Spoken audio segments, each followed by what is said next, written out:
India Inc. and the government can adopt to fast-track economic growth. Stay with us.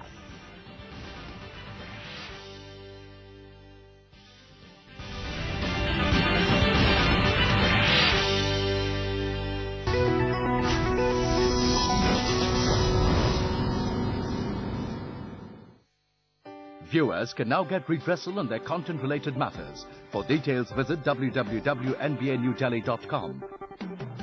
Issued in public interest by News Broadcasting Standards Authority, care of News Broadcasters Association, New Delhi. Once upon a time, a thirsty crow decided to quench his thirst. But he just couldn't reach the water. Then he tried something smarter, and the crow reached his goal. So Daddy is thinking differently smarter? Always, son. Save smarter with recurring savings plan from Birla Sun Life Mutual Fund. Mutual fund investments are subject to market risks. Read all scheme-related documents carefully. Shift the lake. Up here. Shift the lake up, sir. Do you know what it takes? A phone call? Phone call to whom? God? No, Kirloskar. A challenging task at hand. A call is all it takes. Just call Kirloskar. 1-800-233-3344. Why do I trust BMA Wealth Creators? Simple. Superior research, superior networking, superior service. Really simple.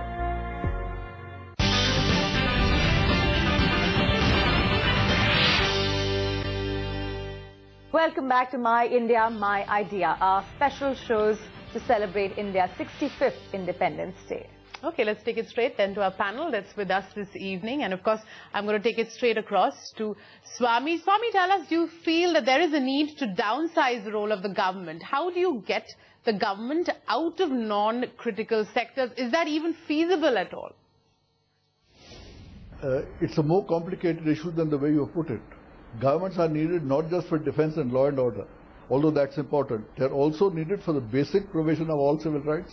They are needed for the basic provision of basic education, basic health, basic infrastructure. If you add all this together, it is a very huge agenda. So it is not minimal government. So there are a large number of areas where we need the government to expand and do much better. That's the first thing to understand. So it's not just as though we have too much government. We have government in the wrong place, yes. So we need not downsizing, we need right sizing. We have a situation where the norm is, for instance, 50 judges per lakh of population, and India is only 10.5. So we need much more government in that area. We have only one policeman, I think, per lakh of population, where the global norm is 2.2. So in large number of areas, there are not enough people doing the appropriate thing. Where the government is excess, and again, you do need a government to do regulation. You do need telecom to have a regulatory structure, but you need to have a proper, sensible structure. And secondly, you need to have a non-corrupt structure, and these two go together. So you cannot have a situation where the government is completely out of telecom. Everywhere in the world, telecom is regulated. Spectrum is a government property which is spread out among various people. But we need to do it rationally in a way that gets away from crony capitalism and arbitrary decision making. Okay, crony capitalism, arbitrary decision making. Mr. Godrej, how can, after all these years of effort, can the public and private sector make success of their PPP model? Where can they come together and work in a progressive fashion? No, I think the private sector should be very involved, both through its business investments and its CSR efforts, in partnering the government, in seeing to it that both growth is accelerated as well as human factors are paid a lot of attention to. I think this can be done and should be done. But Mr. Scindia, perhaps one place where both the government and the private sector can come together is when it comes to capitalizing on the youth. Not just that, actually. How do we sort of best as a nation capitalize on our demographic dividend? Well, utilizing the demographic dividend is, I think, key at this point of time. And that is one of the biggest challenges that we have to rise up to. But utilizing the demographic dividend does not necessarily mean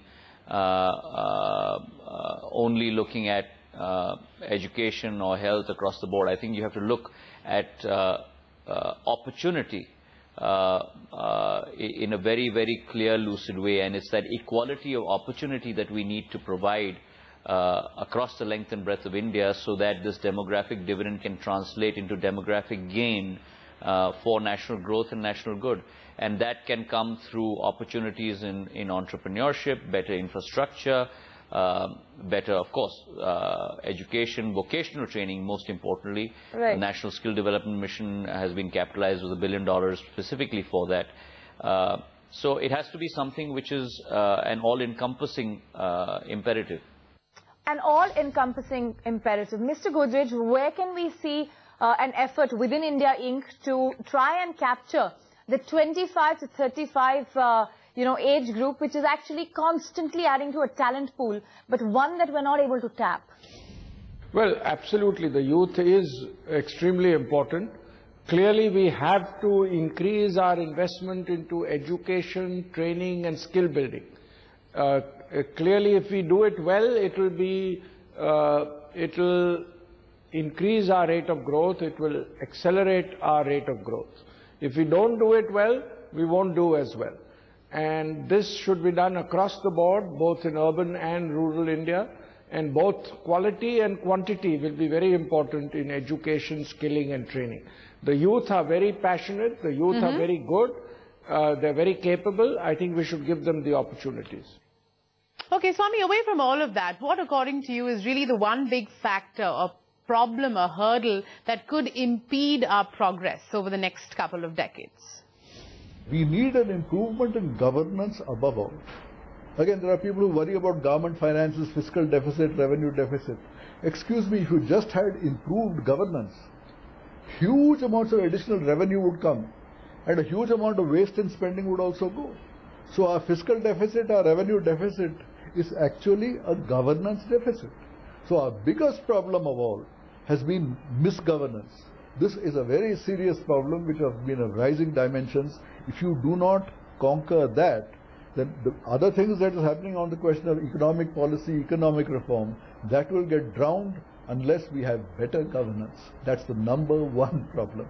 And if that is the number one problem, Swami, then the question arises that with 2014 just 2 years away, what improvement can we really expect in governance in the first place? Mr. Godrej, are you really looking at the government walking the talk, or is India Inc. only hanging on hope for now? I think after listening to the finance minister's speech on Monday, I am very hopeful that we will get onto the reform path again, and the opportunities are big. India could be growing, in my opinion, at 9% in the year 13-14 if we take all the reform process forward strongly, especially the goods and services tax. I think both politicians and some bureaucrats do not appreciate what an important game changer that one reform is. And I think we should pay a lot of attention to that reform and, of course, alongside take forward other reforms. I was very happy to see the finance minister lay stress on all the points that could help India accelerate our GDP growth. And I would feel that if the GDP growth is on a strong path again, various other things that the government wants to do in terms of human indices can also be taken forward strongly. Indeed, we have this discussion continuing. It's an important one as we take stock of, well, paths to 65 years, but plenty of what we look forward to. We'll be back with our special panel. Stay right there.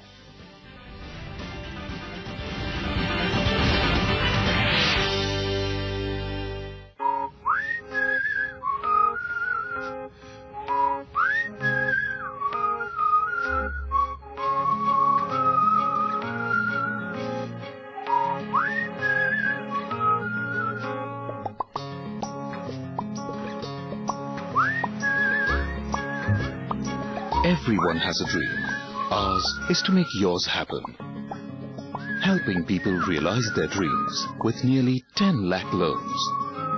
Magma, investing in the smallest dream.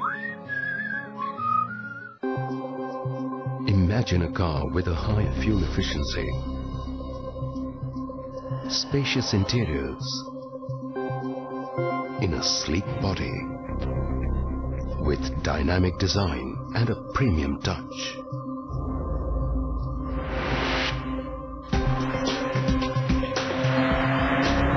Presenting the Neo Fluidic Elantra, your signature of success. Hyundai.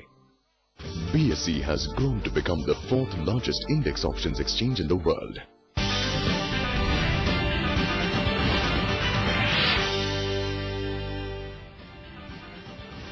You're watching a special show, My India, My Idea. And our continuing discussion with 3 very special panelists, Adi Godrej, Swaminathan Iyer, and we also have Jyotiraditya Scindia. Gentlemen, thanks for staying through that break. I'm going to come to you, Mr. Godrej, on that very issue, whether India now deserves to be a more vibrant democracy. Have we somehow and somewhere failed our freedom? Do we need a better political culture? Are we stuck between 2 large parties? Do we need to break out? Well, I think we are a strongly functioning democracy. India is one of the few low-income countries in the world which has always maintained democratic traditions. I think that's a great asset. And I think in a parliamentary democracy like ours, a 2-party system is what we should aim for. I think one of our problems today is too many parties, not too few parties. If you see countries where there are 2 major parties, they function better. Mr. Scindia, what's your take? Are the ideas of good economics and good politics conflicting, you think? Do you think they could even go hand in hand? I don't think so. Look at what happened in 1991 when we did liberalization. Good economics translated into great politics for the country. Look at what happened in 2004 when we did our whole inclusive growth agenda, where we looked at NREGS, where we looked at GNURM, where you looked at Bharat Nirman, where you looked at increasing remuneration for farmers, which encompassed 65% of employment in the country. That paid us very rich dividends. Financial crisis, where it is due to consumer spending in rural India that we were able to coast along during that crisis period. So I don't think, again, it's a conflict. I think it's a confluence. And I think it's the ability to be able to orchestrate and to be able to capitalize and envision that confluence, which is the greatest challenge. But in the near term, Swami, can we really realistically get back to 9% growth, or shall we just forget about it a few more years? No chance at all of 9% growth. That 9% growth was an artificial creation when there was an unsustainable world boom based on unsustainable global borrowing. That unsustainable borrowing and boom is gone. It's not going to come back. And if that's not going to come back, let's not pretend that we were so clever that we did 9% on our own. We didn't. We were riding a global boom. If that global boom is gone, to adjusting our sights, I would say 7 to 8% is what we can aim at, not more. Well, Mr. Godrej, let's hope you're a shade more optimistic than Swami is. Talk to us about your vision of India in 2020. Well, I think in 2020 we should become a middle-income country, growing rapidly, and by 2040 or 2050 we should aim to be a developed country. Well, you're clearly optimistic, and I guess that's possibly one way to look forward to the next few years. Thank you very much, gentlemen. This is a special discussion, My India, My Idea. Ideas for now, as India celebrates its 65th year of independence. We'll wrap it up here then, but of course you stay right there and keep it with ETNOW.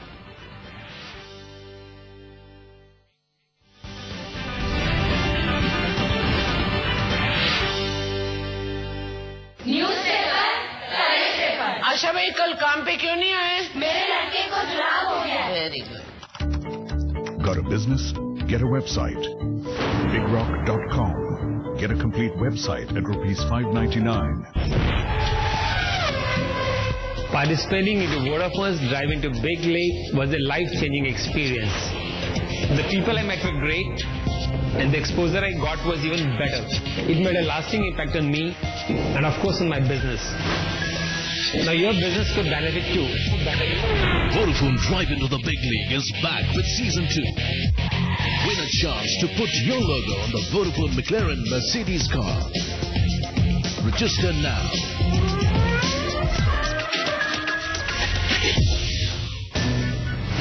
A opportunity comes knocking every minute on ETNOW. ETNOW gives you more stock ideas from the best technical analysts every day and talks to the management of the most promising companies. Breaking stories that impact your investments. Make every opportunity a profit opportunity.